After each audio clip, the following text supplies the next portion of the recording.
So ఈ భాషలు మరి ఏం ఆదర్శంగా తీసుకుంటారో ఏం తెలియదు. వీళ్ళు వేదికలు ఎక్కితే సాల్ ఇళ్ళ పోరగాళ్ళతో ఇంతకుముందు మేము చెప్పేది, అరే ఆ ముఖ్యమంత్రి మన పాత ముఖ్యమంత్రి మాట్లాడుతున్న పోరగాళ్ళని పిల్లలు అమ్మనాయనలు టీవీలోకి పక్క ఊరు మీరు పక్క ఊరు రాబాయ్ అనేది ఇప్పుడు ఈ ముఖ్యమంత్రి కాడికి కూడా గాడికే వస్తుంది. సో దీంట్లో ఏంటంటే ఇప్పుడు ఈయన తన కాడికి వచ్చినప్పుడు వాస్తవంగా నొచ్చింది, మాకు కూడా నొచ్చింది. నేను కూడా చెప్తున్నాను, నేను కూడా నాకు చాలా ఇబ్బంది అనిపించింది. కానీ నేను ఇదే ముఖ్యమంత్రిని అడగదలుచుకునేది ఏంటంటే, ఇదే వేదిక మీద మేము ఈ మధ్యలో ఒకటి వర్గీకరణకు సంబంధించిన అంశం గురించి ఇక్కడ ఇదే వేదిక మీద ఇక్కడ నుంచి మాట్లాడుతున్న క్రమంలో విమలక్క కూడా వచ్చి ఇక్కడ నుంచి మాట్లాడింది, వేదిక మీద మాట్లాడింది.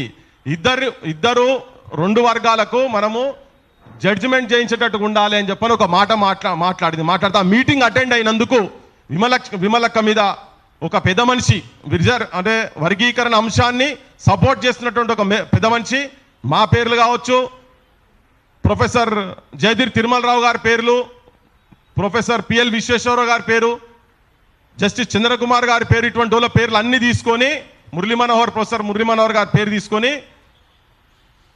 వ్యభిచారులు అన్నారు, ఇంటలెక్చువల్ ప్రాస్టిట్యూట్స్ అనే పదం వాడిండు. మేము ఇది వాళ్ళ దృష్టికి తీసుకుపోయినాం. మరి అప్పుడేంది నీ గవర్నమెంట్ నిద్రపోతుందా, నువ్వు నిద్రపోయినవా? నిన్నంటేనే ఆ భాష గురించే అభిప్రాయాలు భేదాలు ఉంటే మాట్లాడవచ్చు. దాని మీద విమలక్కను వాడిన భాష నేను ఇక్కడ చెప్పలేను, కానీ దీని మీద మేము డీసీపీకి కంప్లైంట్ చేస్తే కూడా ఇవాళ వరకు యాక్షన్ లేదు. శివారెడ్డినా నువ్వు బయటికి చదవలేని భాష ఇది, ఒక్కసారి జర చూడు ఎటువంటి మెసేజ్ వచ్చినో. వాని బొమ్మ అటెండ్ వాడని వచ్చింది నాకు, ఎందుకంటే అవతలోడు అంత ఘోరంగా మెసేజ్లు పెట్టిండు కాబట్టి దీని మీద కంప్లైంట్ చేసినాం. 2.5 నెలలైంది మెసేజ్ చదివినా బొమ్మతో పాటు అన్న. ఒకసారి చూడండి, మీరు కూడా చూడండి, ఈ భాష చూడండి. ఇది పెట్టి డీసీపీకి కంప్లైంట్ చేసినాం. నువ్వు మీ ఇంట్లో అనేది నాకు కూడా చాలా ఇబ్బందిగా ఉన్నది, కానీ తెలంగాణ బతుకమ్మ అని చెప్పి నువ్వు బయట చెప్పుకుంటా అఫీషియల్ ప్రోగ్రామ్స్కి ఇన్వైట్ చేసుకుంటా, అదే విమలక్కను బూతులు, బండా బూతులు, పచ్చి బూతులు, ఇంకా మీ ఇంట్లో కూడా అంత మాట అనలే, కానీ అంతకన్నా ఘోరమైన పదజాలంతో అన్నోని బొమ్మ కూడా పెట్టి 2.5 నెలలు అవుతున్నది ఇప్పటిదాకా మేము డీసీపీకి కంప్లైంట్ చేసి.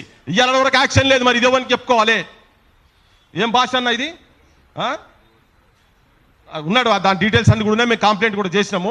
ఇక చూడండి ఇది అనుకోవాలి కూడా సైబర్ డీసీపీకి ఇచ్చినాం. మరి నీ కాడికి వస్తేనేమో నీకు నొచ్చింది, మరి నువ్వు మంది కాడికి వస్తే నీకు పట్టింపు ఉండదా? మళ్ళీ నువ్వేం భాష మాట ఉరికిచ్చి కొడతా అని చెప్పి. వాళ్ళు ఉరికిచ్చి కొట్టుడు కాదు, తిక్కలేసే కంతల తుపాకి పెట్టి కాల్చేటోళ్ళు వాళ్ళు.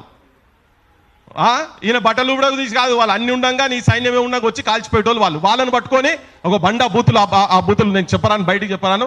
ఆడవాళ్ళు కూడా అమ్మాయిలకి ఎవరైనా ఉంటే రఘుజర్ ఒకసారి చూడు బాస్, ఇది నువ్వు కూడా చూడాలి, ఇది వాళ్ళు ఎట్లా చేస్తారు అనేది.